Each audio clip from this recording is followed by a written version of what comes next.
Hey, thanks everyone. Thanks for joining us. We're going to get started. My name is Stacey Gomez. I'm Executive Director with the Center for Migrant Worker Rights, Nova Scotia, and thanks so much for joining us today. Today we are speaking about our new report. Just a moment.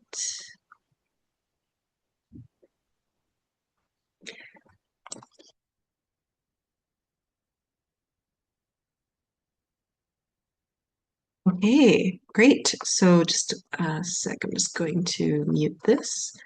Okay, perfect. Let me see. Yes, we're here today to speak about our most recent report, which is Heavy Hearts and Minds, Emotional and Mental Well-Being Among Migrant Workers in Nova Scotia's Annapolis Valley. Our organization is a community-based organization that's dedicated to advancing the rights, equality, and well-being of migrant workers here in Nova Scotia. And I co-founded this organization to address the gaps in supports for migrant workers in the province. And the report's authors are myself, Natalie Abdu, Aleda Rodriguez, all from the Center for Migrant Worker Rights, Nova Scotia, and we work in partnership with Dr. Andrés Arteaga from St. Mary's University. Migrant workers sustain Nova Scotia's agriculture system. We regularly hear that our agriculture system would simply not operate without migrant workers. And we know that migrant workers contribute significantly to our economy as well as communities across Nova Scotia. Yet, migrant health as well as broader well-being remain key concerns, as our report highlights. I'm going to share a presentation with you, and just to share that the presentation portion of our talk will be recorded so that we can share that afterwards. When it comes to the Q&A, we invite you to share your questions in the chat, and we will not be recording for that portion of the presentation. We also, as you'll see, there's bios in the chat for both myself as well as Gabriel Allahdua, who is also going to be speaking as part of our presentation today. We've put those in the chat, and I shared a bit about myself, and I'll share a little bit about Gabriel. Gabriel is a former migrant farm worker from St. Lucia, an organizer with Justice for Migrant Workers, as well as a number of other organizations, including the Association for the Rights of Household and Farm Workers, as well as the author of the award-winning book, Harvesting Freedom. Gabriel will be sharing later on. We also invite you, if you would like to share your name, and if you're with an organization, feel free to post in the chat or which community you're joining from. Okay, so I'm going to start sharing my screen.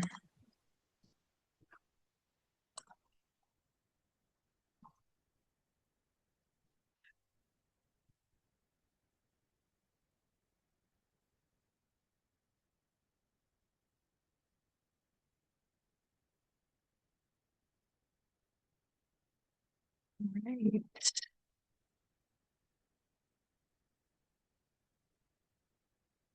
Okay, just one moment.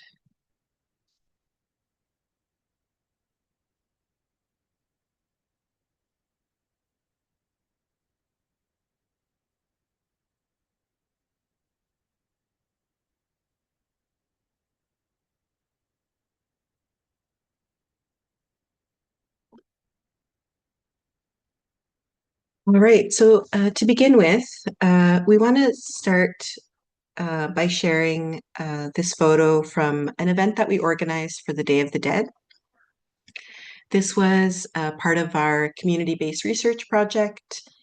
And I also want to start by remembering Junior Allen, who came as a migrant worker from Jamaica and passed away while working here on a farm in Nova Scotia's Annapolis Valley. And we also remember all migrant workers who have come to work in Canada, but did not return to their families. We are very thankful to the migrant workers who generously shared their stories, time, and trust with us in this process. And we know that this report would not be possible without their contributions. We also thank advocates and former migrant workers, Gabriel Allahdua and Andrés Arteaga, for their contributions as advisors in this process. And we want to acknowledge the funding that we received for this project from the Nova Scotia Hospice Palliative Care Association. So that's, I'm just going to share here. So to begin with, we would like to provide an overview of the Temporary Foreign Worker Program. So migrant workers in Canada's Temporary Foreign Worker Program come to Canada due to limited economic opportunities in their home countries. And the Temporary Foreign Worker Program includes programs such as the Seasonal Agricultural Workers Program and the Agricultural Stream. And the Seasonal Agricultural Workers Program is unique within the Temporary Foreign Worker Program because it's based on bilateral agreements between Canada and Mexico and Canada and several Caribbean nations, including Jamaica. And while these programs provide important income for these workers and for their families, the Temporary Foreign Worker Program has long been criticized for enabling exploitation. So in 2024, the United Nations Special Rapporteur on Contemporary Forms of Slavery stated that Canada's system creates dependency on employers who control workers' housing, healthcare, and migration status, and that the Temporary Foreign Worker Program serves as a breeding ground for contemporary forms of slavery. And the vulnerability faced by migrant workers is rooted in the closed work permit system, where migrant workers are only legally able to work with the employer who's named on their work permit. And they also have a temporary immigration status. And so that means that if they speak out about their rights, they can easily be repatriated back to their home country. Our report also found that many aspects of migrant workers' lives are controlled, employer controlled, including their transportation, healthcare, as was mentioned, housing, and their ability to return in future seasons. I want to share a quote from one of the workers who participated in our study. He said, "Everything concerning the workers goes through the bosses." And we know that these conditions have a cumulative impact on the mental, emotional, and physical well-being of migrant workers.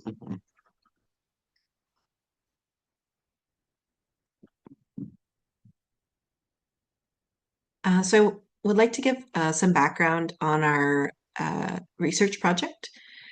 So as was mentioned, our study examines the mental and emotional well-being of migrant workers with a focus on agricultural workers. And so that includes workers who are employed through the Seasonal Agricultural Workers Program, as well as the agricultural stream. Our report is based on responses by 70 participants, and this is the largest study in Nova Scotia regarding migrant workers' experiences to date. So in terms of migrant workers in Nova Scotia, we know that the number of migrant workers has more than doubled between 2015 to 2023.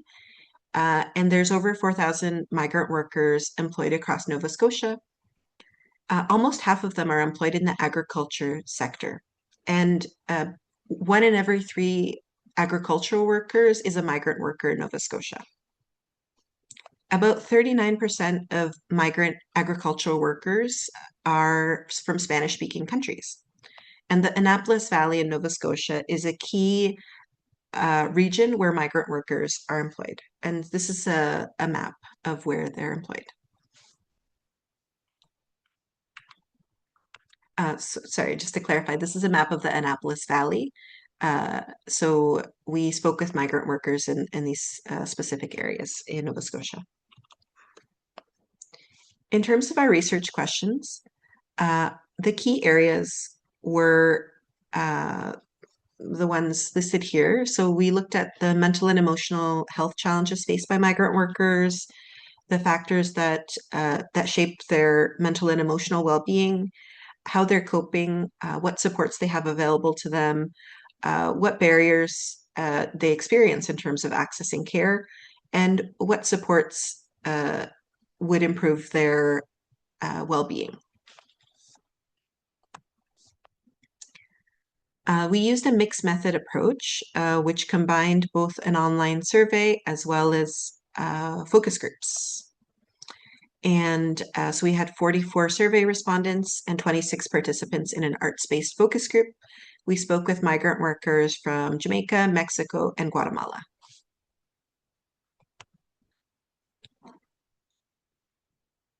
Okay, so in terms of one thing I would just mention about the survey is that we recognize that there are literacy and technology barriers with the community that we work with. And so we decided to host a community event in the Annapolis Valley in order to support workers to complete the survey. And that was also an opportunity to get together and build trust. So in terms of our focus groups, we combined storytelling with leaf print art with the aim of creating a safe and creative space for workers to share their experiences. We know that migrant workers are a vulnerable community, but also I think for many people overall, talking about mental health and emotional challenges is difficult. So we wanted to be very intentional about creating that space. So through that focus group, workers created a collective art piece called Quilted Strength, or Tejido de Fortaleza in Spanish, which reflected both individual stories and shared solidarity amongst migrant workers. And we partnered with Healthy Minds Cooperative and Red Spruce Mental Health Center here in Nova Scotia to ensure that emotional support was available during the focus groups. And we provided a bilingual Spanish-English resource sheet to the participants that was developed by David at Healthy Minds Cooperative. So it shared a number of mental health resources available in the area. Here's an example of some of the art during the focus group. So in terms of the demographics of participants, so there was 30 workers from Guatemala, 22 from Jamaica, and 18 from Mexico who participated. And their ages were between 19 to 59.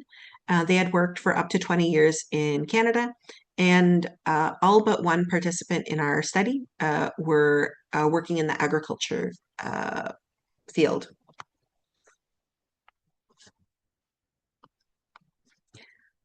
So in terms of our research findings, so 75% of participants said that they felt sad or depressed sometimes. 73% said they felt stressed or worried sometimes. Smaller portion experienced more frequent distress. So 14% said that they were often isolated or lonely. 7% were often stressed or worried, and 2% were continuously sad or depressed.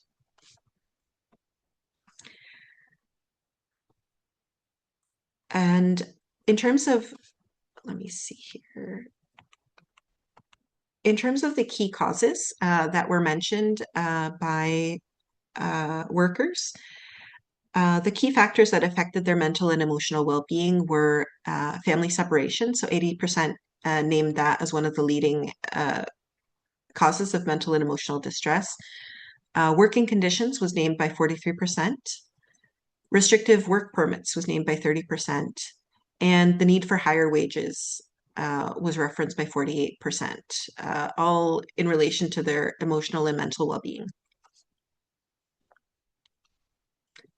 So I want to go back to this quote from one of the workers where it highlights that for a lot of workers, their family, they're supporting their families back home, and that's a key motivating factor. So a worker shared with us, you still cope with it, and you know that you are away on a mission, and you just have to accomplish the mission and go back home. And another worker, this is part of the artwork, and it reads gratitude. We also heard from workers sharing, and one worker shared, my joy is all around me, highlighting also the joyful moments as well. And this is another piece of artwork. It says, my motivation to be in Canada is my family. And another piece of artwork from one of the participants in the focus group, which reads, strength and motivation. Here, a worker is sharing the atmosphere in the house, the noises, the children screaming there, laughing here and there. When you get here, it's all loneliness.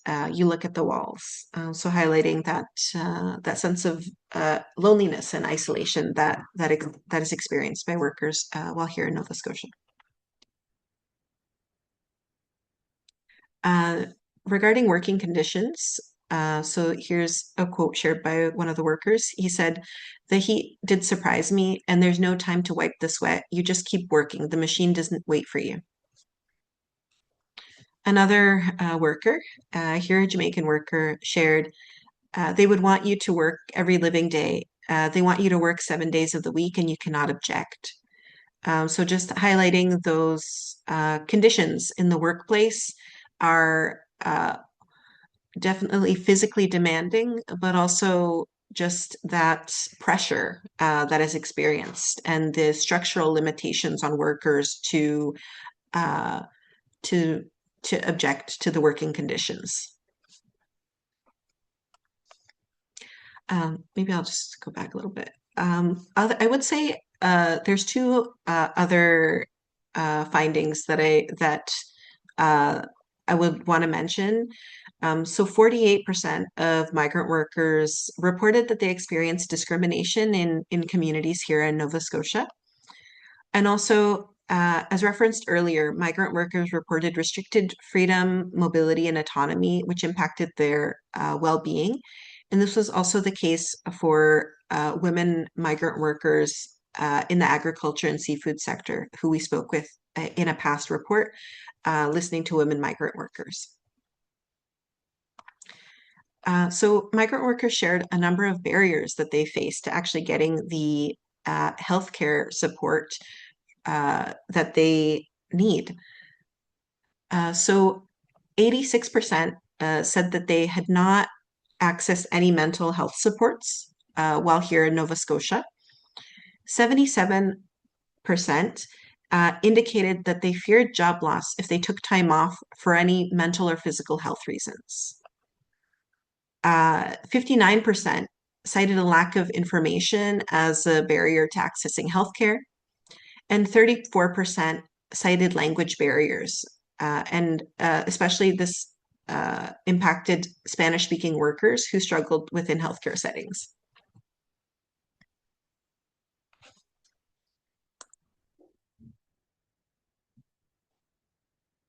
So here's a quote from one of the workers who participated. He said, sometimes we work 2 weeks in a row with little rest. Even if you are in poor health, they prefer to take you to the hospital at night rather than when you first feel ill. To make matters worse, we sometimes do not receive the same treatment at the hospital. This takes a heavy toll on us, both mentally and physically.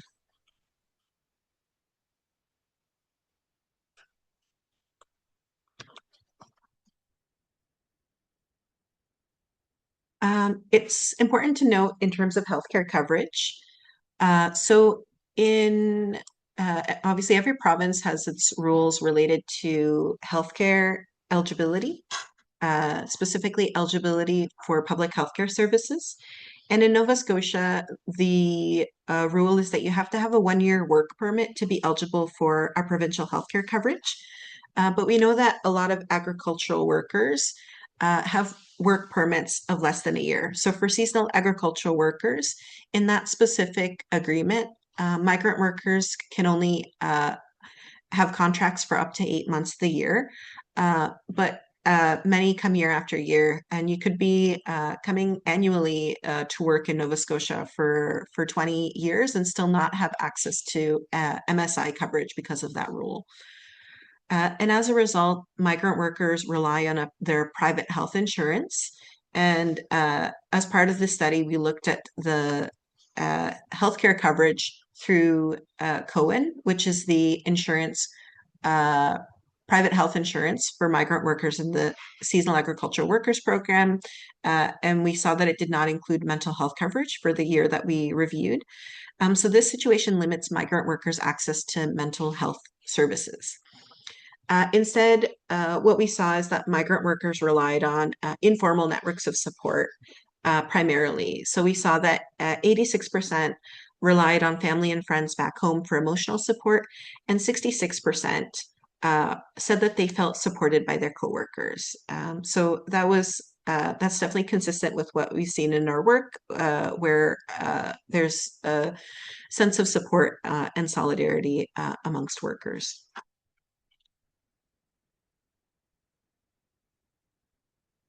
So these are a few quotes from workers.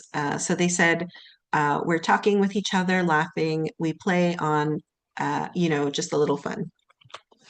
And so I am now transitioning to the section where we're going to talk about recommendations. I will share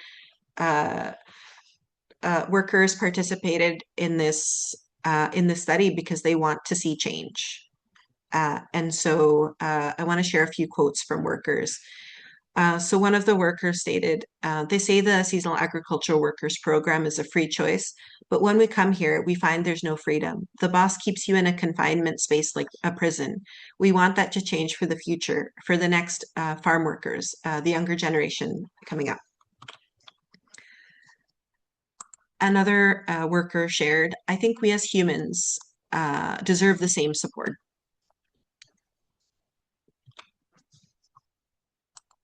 So in terms of recommendations, at the federal level, our report recommends permanent residence status on arrival for migrant workers that would enable family accompaniment for their families to come with them when they come and work here because they're separated while they're here. And that would also enable labor mobility so that they will be able to leave if there's a situation of abuse in their workplace, to be able to leave easily to find employment elsewhere. We also, in order to ensure that migrant workers continue to receive essential services and information, our report recommends the renewal of the Migrant Worker Support Program. In terms of the provincial government, our report recommends provincial healthcare coverage, MSI, on arrival, a living wage for migrant workers, as well as in order to reduce barriers within the healthcare system, to create a mental health patient navigator with multilingual staff who would support migrant workers to access healthcare services.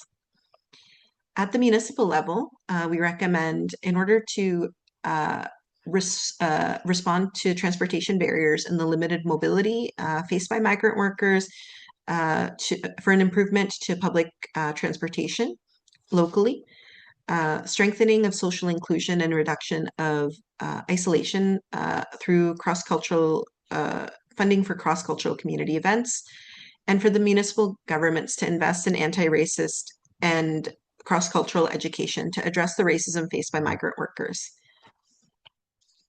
In terms of community organization and service providers, we also had a number of recommendations. So the creation of multilingual resources to address language barriers and lack of information, to support coping and well-being, offering of arts-based wellness programs, and to respond to social isolation and exclusion, to create inclusive programming that welcomes migrant workers in the communities that they're part of here in Nova Scotia. And lastly, this is a photo of the collective art piece that I mentioned, Quilted Strength, Tejido de Fortaleza. So that's on my end. I do want to encourage you to, as a reminder, feel free to post your questions in the chat. I'm going to pass the floor over to Gabriel to speak now. And then once Gabriel has concluded, then we will answer questions. Thank you. Thanks, everyone. Hi, everyone. Thanks for investing your lunchtime with us. For those of you who may not know me, I can see some familiar faces, some familiar names there. Welcome, welcome. I am Gabriel. I'm a former migrant farm worker. And to me and a lot of the migrant workers who come to Canada, we see coming to Canada as a way out of poverty. In our country, no news is good news. We don't hear the troubles. We hear Donald Trump in the news. We don't hear Canada in the news. So to us, it must be good. It must be right in Canada. This year, 2026, is the 60th anniversary of the Seasonal Agricultural Workers Program. So that's not a new devil we're talking about it. This year, it's 60 years. In 1966, the Minister of Immigration at that time said that if these conditions were imposed on Europeans, that would equal to enslavement. That was in 1966. 2024, we heard a while ago that the UN came and they concluded that arrangement that Canada have is the breeding ground for contemporary forms of slavery. That was in 2024. Now, what are the conditions? Precariousness, fear, disconnect. Let us talk about precarious. So who's a migrant worker? We are precarious because I call it DET. DET makes a migrant worker precarious in Canada. What is DET? Denied, excluded, untied. These are the three most powerful words to make somebody vulnerable. These are the three most powerful words when it comes to exploitation. To deny somebody basic human rights, exclude them from labor protections, and tie them to an employer. This is the formula for profit, and this is the best gift the government has handed to employers. That makes the worker precarious, DET. Imagine you're tied to an employer. That employer controls every aspect of your life, your housing, your work, going to get groceries, going access to the doctor, everything is controlled. Is that an employer? Is that an employer who controls all of that? Is that a farmer? Is that an employer? Or is that a master? Isn't that fear? That person controls every aspect of your life. And the other one I say disconnect.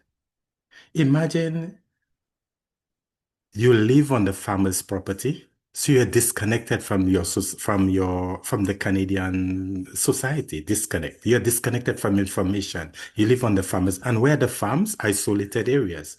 English is a second language to a lot of these people. Canada is very bureaucratic, and a lot of things we do not know, so we're ignorant. So there's a big disconnect. So being a migrant worker, we face very difficult working and living conditions. From my experience, an average of 2 workers are dying every year.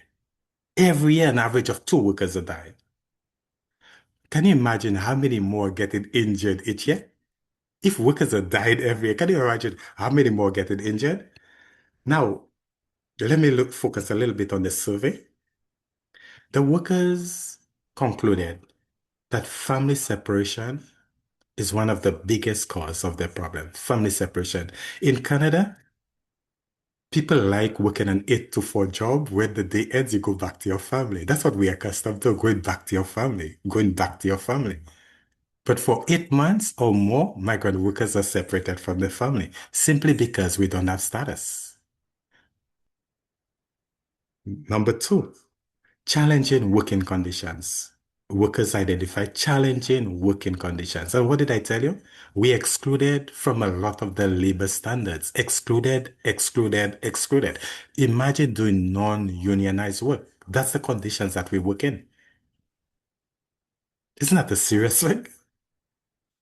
Number three, poor living conditions.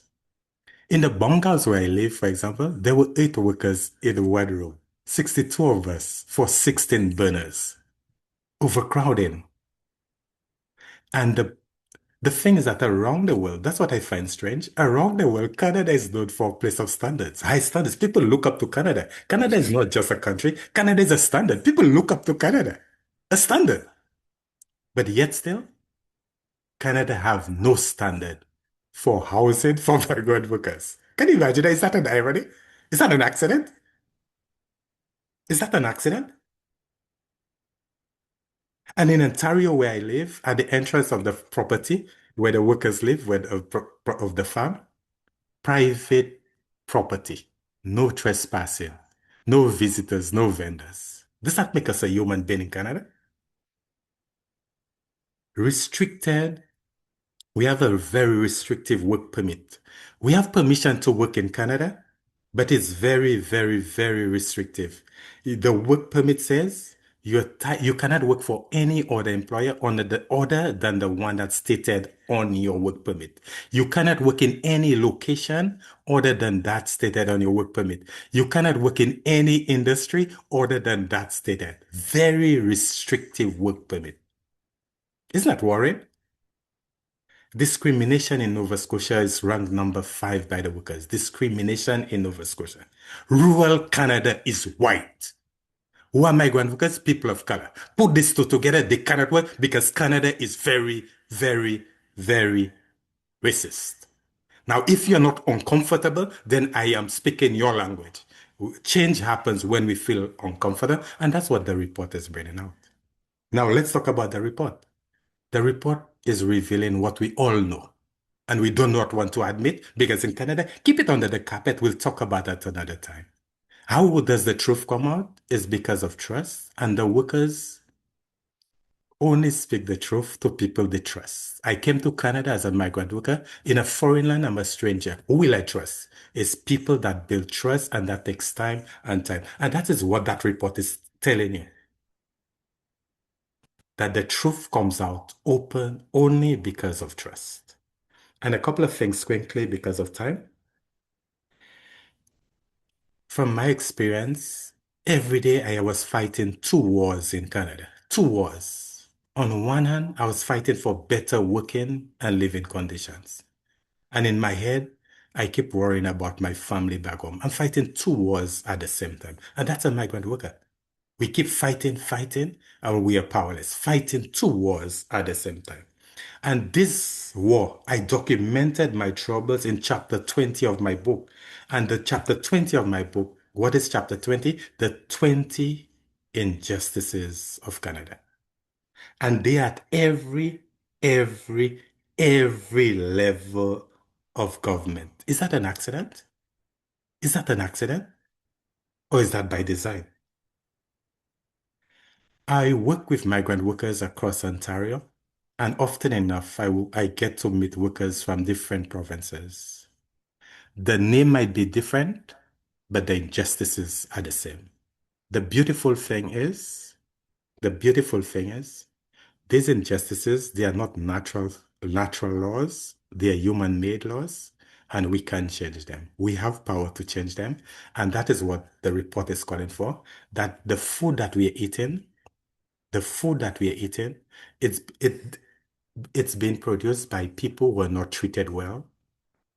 Is that food security? Is that do you have confidence in a system where our food, an important thing like food, are being produced by people who are not treated well? Is that food security? Or don't you feel better? Don't you feel safer to know that our food are in the hands of people who are treated well? Isn't that food security? Isn't that peace of mind? And that is what the report is calling for. Thank you.